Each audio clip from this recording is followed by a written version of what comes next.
So sometimes pick it up that way. Yeah. Obviously most stories are going to be different, but like the guideline questions, obviously those should probably be filled out, but is there a way to like individualize your story from others in that, format, I guess? Oh, like if you have multiple co-authors, you mean, or? No, just the format. So you said like there would be guideline questions. Yeah. Fill those out. You have kind of like your template, but is there a way to kind of like individualize yours outside of just the story itself? Oh, absolutely. The template is a guide, right, to make sure that you're sort of covering the points, that you're organizing the paper, but for lack of a better way of saying it, like our authors riff on that, right? And you'll take the template and put it to work for what it is you need to talk about and describe. So the template is there as a guide, particularly for early stage writers who need a little bit of guidance in organizing, right, their papers, and also to cover a couple key things like community impact, right? So, and this is the one we struggle with the most with writers, I would say, is many of our writers are very ready to talk about the personal impacts of what they've done on their growth, which is fabulous, but we also want to be thinking about the impacts on the communities we serve, right? So what are the outcomes? And what are the outcomes beyond sort of the interpersonal, right? How many kitchens might be able to use this technology or did, right? How much smoke remediation did you have? Or, was there vegetative growth that you created in, I don't know, clearing some land? Or tell me your project, remind me again, is... The one I'm working on is advanced manufacturing, the stations that teach kids about. Yeah, okay, so how many kids? How many kids got to play with that? Or what was built, right? Those kinds of outcomes, we'd love to hear about that. I mean, even just an event that was had, right? Did you have some sort of like orientation event or opening event? Or, what were the outcomes? What was the impact on the community? Always a really important question. So there's, particular pieces of this we want to make sure you're thinking about. That's both the reflective work, right, the professional training involved in it, and also what we want to make sure we're sharing out through our writing. And so, but of course, your impact section is going to look very, very different than one in international engagement or one that's based in ecology, right? So the template's a guide. It's a long way of saying, right? You riff on it, yeah. Other questions? And I should mention too, these can be co-authored as well, right? So it doesn't have to be a single author. So you can do this with your EPICS team. And then you would just want to decide, who's taking the leadership role in the writing and who's the first author, who's the second, who's the third, and that would mean who's doing what, right? So you'd have to work with your group a little bit about that, which is also a really good experience in group collaboration, right? Yeah, other questions?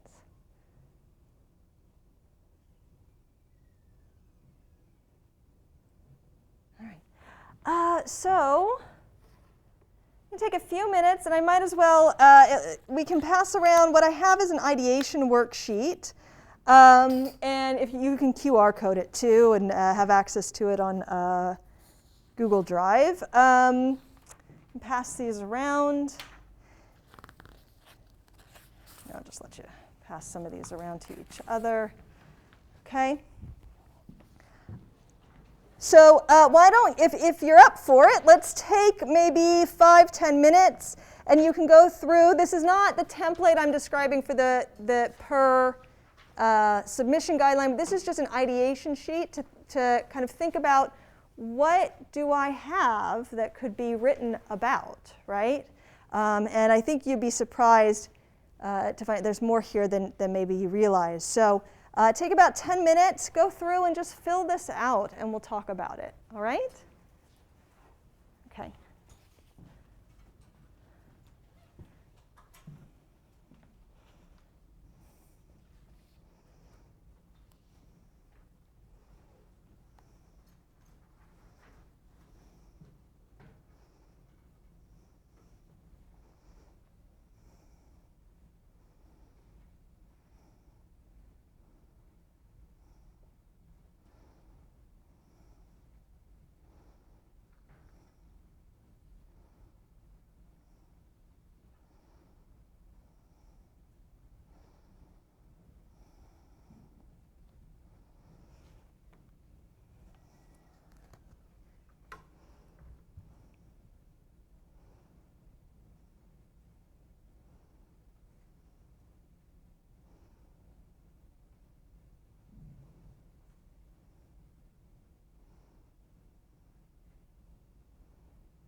Okay, I think I'm going to stop you all there, if you don't mind. I know that you're still writing, but I see it looks like you got maybe 5 of the 6 boxes done, at least, most of you. That's good. Maybe some of you got all the way through. Okay, so take a step back now and just look at what you have on the worksheet. Not just in terms of content, but just what's there. Because you'll notice, right, you have about 5 or 6 sentences describing, organized through the template, your project, its description. That is an abstract, right? 5 to 6 sentences is an abstract. So you already have right in front of you what you need to get a submission going, right? Okay, so what did you write? Anyone want to share? Maybe the first one? Yeah. So like I started with who the community partner was, which is specific people working at the Hartford Hub, Lori Walters, Jill Linden, Ferris Trigger. They're all volunteers at the Hartford Hub, and they all kind of work with Faith and Lafayette.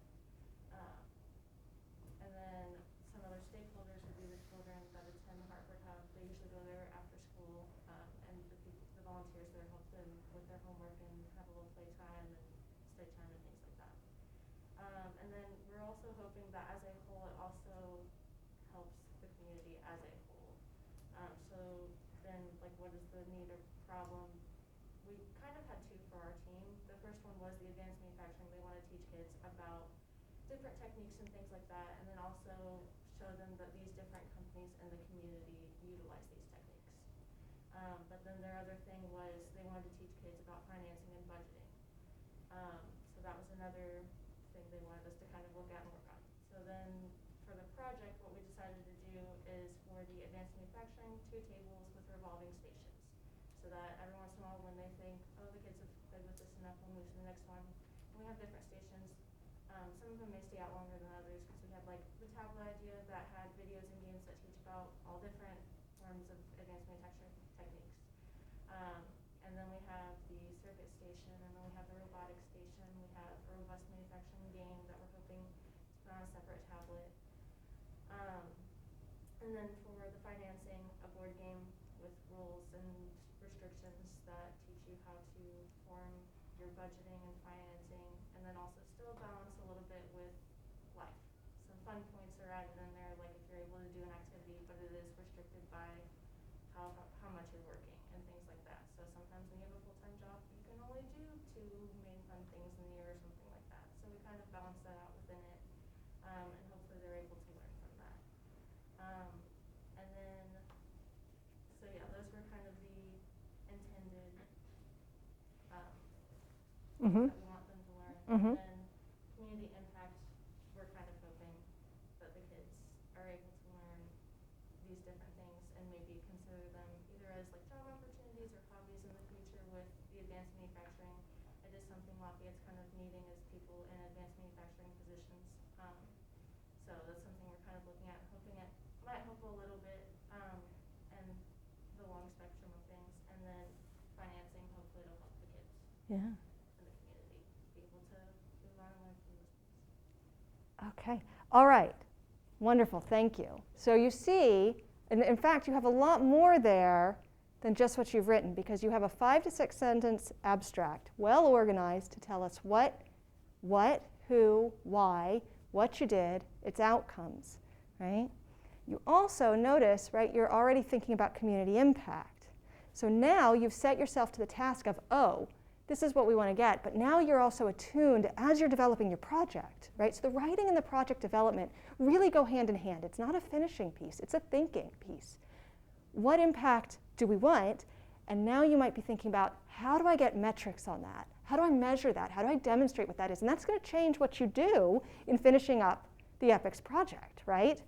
So now you're thinking about both how the project can prime the writing, and the writing also primes the project, right?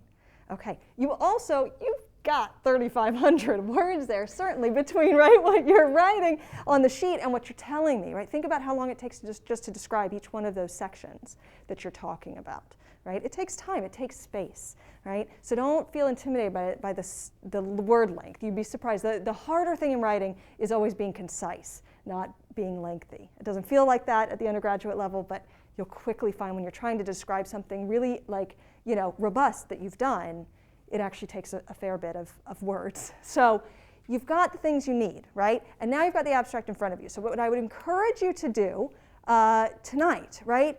Or even right now, get out your calendar, right? What do you guys use for calendar? You use your phones, you use a notebook, calendar. Get it out, put down for your self-homework tonight, right? To finish off my abstract, look at a submission type I'm interested in, right? And you can go ahead and submit it if you want to PJSL. Get it in our queue. We'll get back to you, and that will set you on a path to do the writing, right? Let the process also make it happen for you, right? Instead of having it as this thing out there in the ether, if you set the process in motion, guess what? We're going to come knocking, right? Oh, we love your abstract.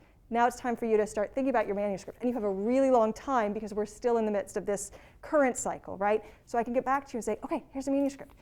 And maybe you start working on it. Or maybe you're like, I want to do more of my EPICS project this year. Maybe I'll start on it next year. You're going to hear from us again, right? All the way through, right? If we accept your abstract, we're going to come calling, right? We're going to nag you a little bit, right? You going to write this? You going to write this thing, right? And that's how you keep it in motion, right? When I have 1 million projects in my portfolio, and I don't keep all of those in my head, right? But I set those processes in motion so that there's things along the way that ding, right? And remind me, oh yeah, I wanted to do that thing. And oh my goodness, this deadline's coming up. Okay, I really have to do it now, right? So make the process work for your learning, make it work for your outcomes. Okay, so those are my recommendations to you. You have everything you need at your disposal now to be a published academic writer from your EPICS projects. I'm going to end it there. I have to run to my next thing, but I wanted to say, good on you for coming, thinking about this process. My email contact is, it's on the sheet, so you can take it with you. Don't hesitate to email me, reach out if you have questions, you want more guidance along the way. Part of my job as editor is also to just interface with students and talk about how you can write. So I'm happy to interact at any point if you want. But thank you so much. And I do hope we'll see submissions from you and hear from you. Okay? All right, thanks.